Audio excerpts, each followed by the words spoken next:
Hello, मैं सोनू अभियंता दिवस को उपस्थित सभी सूक्ष्म एवं सफल आत्माओं को सहृदय नमस्कार करता हूँ। और यहाँ पे मौजूद प्रोफेसर मनोज सर का मैं खास अभिवादन करता हूँ कि उन्होंने मुझे आज अभियंता दिवस के इस स्वर्णिम अवसर में बोलने का मौका प्रदान किया। तो आज हम सभी उपस्थित हैं अभियंता दिवस एवं भारत के महान सिविल इंजीनियर एम विश्वेश्वरैया जी के जन्म दिवस को मनाने के उपलक्ष्य में यहाँ एकत्रित हुए हैं। तो सबसे पहले मैं अपने बारे में थोड़ा सा बता देता हूँ कि मैं अपने घर में दूसरा सिविल इंजीनियर हूँ और मैंने जब काउंसलिंग में फॉर्म भी भरा था ना, अप्लाई किया था, तो हर जगह मेरा जो चॉइस था उसमें सिविल ही था। और सिविल होने का मुख्यतः रीज़न यही है कि हमारे जो आइडियल थे या हैं वो एम विश्वेश्वरैया जी हैं। तो उन्हीं से प्रेरित होकर मैंने सिविल, और यहाँ पर भी आप सब जानते हैं कि मैं सिविल का छात्र हूँ। तो आइए एम विश्वेश्वरैया जी के जीवन के बारे में हम कुछ प्रकाश डालते हैं और उनको थोड़ा करीब से महसूस करते हैं। तो आज हम बात करने वाले हैं 20वीं सदी के सबसे सर्वश्रेष्ठ एवं उत्कृष्ट असैनिक अभियंता की, जिनका नाम आप सब जानते हैं, मोक्षगुंडम विश्वेश्वरैया। तो ये पहले ऐसे सिविल इंजीनियर थे जो कि गुलाम भारत में जन्मे और अपनी जो प्रतिभा थी गुलाम भारत से दिखाना शुरू किए। 1860 में इनका जन्म हुआ और ये कहा जाए तो उस युग के सिविल के क्षेत्र में या पूरे ही इंजीनियरिंग के क्षेत्र में देखा जाए तो ये इन्हें हम भगवान राम के कंपेरिजन में तुलना कर सकते हैं, अगर बात करें विकास की या इनके द्वारा किए गए कार्यों की। तो इनके लिए मैं एक रामायण की चौपाई उठा के लाया हूँ, तो वो चाहूँगा आप सबको सुनाना। संस्कृत की है और थोड़ी सी अवधि मिक्स है, तो अगर गलती हो जाए, किसी को ठेस भी पहुँचे तो उसके लिए माफ़ी चाहूँगा। तो वो है चौपाई। कहूँ काही मनु लागू न जाना, काहू न शंकर चाप चढ़ावा। अब जानी कोई माखे भट मानी, वीर विहीन महिमा जानी, जो जनतेऊ विनोद भट भूमि भई, तौ मुनि करी हो तहु न हसाई। ये जो दृश्य है ये जब राम विवाह होने वाला था उसके पहले का दृश्य है। राजा जनक जी ने प्रण लिया था कि जो शिव जी के धनुष को उठाएगा उसी से सीता जी का जो है विवाह किया जाएगा। तो बहुत सारे वीर पुरुष और भारत के एक से बढ़ के एक राजा वहाँ पहुँचे थे और धनुष उठाने के लिए घोड़ में लगे हुए थे।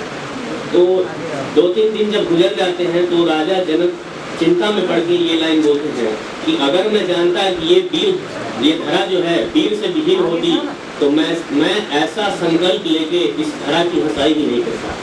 तो मैं यहाँ कहना चाहूँगा ये जो भारतवर्ष की भूमि है खास करके आज तक वीरों से विहीन नहीं रही है। और उसी में अगर हम देखें तो सबसे वीर इंजीनियरिंग क्षेत्र के सबसे बड़े वीर जो है वो हमारे एम विश्वेश्वरैया जी हैं, जिनके जन्म के उपलक्ष्य में हम यहाँ उपस्थित हुए हैं और अभियंता दिवस मना रहे हैं। बात करते हैं इनके द्वारा किए गए कुछ उत्कृष्ट कार्यों की। तो अभियंता क्षेत्र के उत्कृष्ट भारत रत्न से अलंकृत मोक्षगुंडम विश्वेश्वरैया जी इस कलयुग का इन्हें राम कह सकते हैं। उन्होंने पूरे देश को एक सेतु में बांधने का कोशिश किया। बिहार में अगर देखा जाए तो वो बिहार में सन 1952 में आए और जो राजेंद्र सेतु है उसका उन्होंने संरक्षण किया। उसके बाद जो कमेरी जल परियोजना है, बांध जल परियोजना, उसमें वहाँ उनका बहुत बड़ा योगदान रहा। और बात की जाए मैसूर को तो सबसे ज़्यादा उनके सानिध्य में मैसूर का विकास हुआ। उन्होंने वहाँ मैसूर में बैंक भी खोले, विश्वविद्यालय भी खोला। तो देखा जाए तो उन्होंने पूरे देश को उत्तर से लेकर दक्षिण तक एक सेतु के रूप में बांधने का काम किया। और ये एक सर्वश्रेष्ठ सिविल इंजीनियर की पहचान होती है कि वो किसी भी क्षेत्र में सेतु का निर्माण जरूर करे।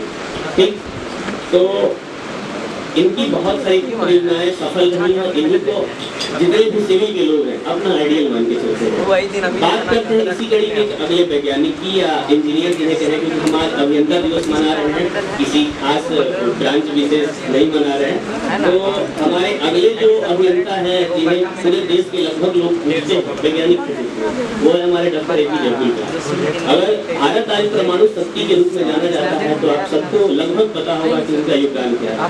और अभी वर्तमान समय में देखा जाए तो वर्तमान समय में अभी जो इसरो के प्रमुख के सिवन जी, मंगलयान देखा जाए या चंद्रयान देखा जाए, तो उनमें उनका बहुत ही स्वर्णिम योगदान है। तो ये हमारे देश के 3 सर्वश्रेष्ठ अभियंता है, जिनके बारे में बहुत मैंने करीब से पढ़ा है, बहुत सारी इनकी बुक्स को पढ़ा है, तो मैं उनके बारे में बता रहा हूँ। और अब बात आती है हमें अपने हिस्से के योगदान की, तो मुझे फर्स्ट सेम का एक बात अभी भी याद है। वो हमें प्रोफेसर डॉक्टर अजय गिरी सर ने बताया था, क्लास में मौजूद थे वो लोग। जैसे क्या था कि बहुत सारे लोग करियर के लिए रिलेटेड उनसे क्वेरी कर रहे थे कि सर आगे हमारा क्या होगा, बीटेक कंप्लीट कर लेंगे तो फ्यूचर सिक्योर रहेगा ना, तो बीटेक के बाद सर हम एमबीए करना चाहते हैं, एमटेक करना चाहते हैं, तो अपने सब लोग डिसाइड कर रहे थे। अजय गिरी सर एक बार बोले, वो मुझे अभी तक याद है, कि बीटेक से बड़ी कोई डिग्री नहीं होती है, अगर आपको कुछ करना है तो आप यहाँ से भी बेहतर कर सकते हो। तो मैं बोलना यही चाहूँगा कि बीटेक की डिग्री कंप्लीट करने के बाद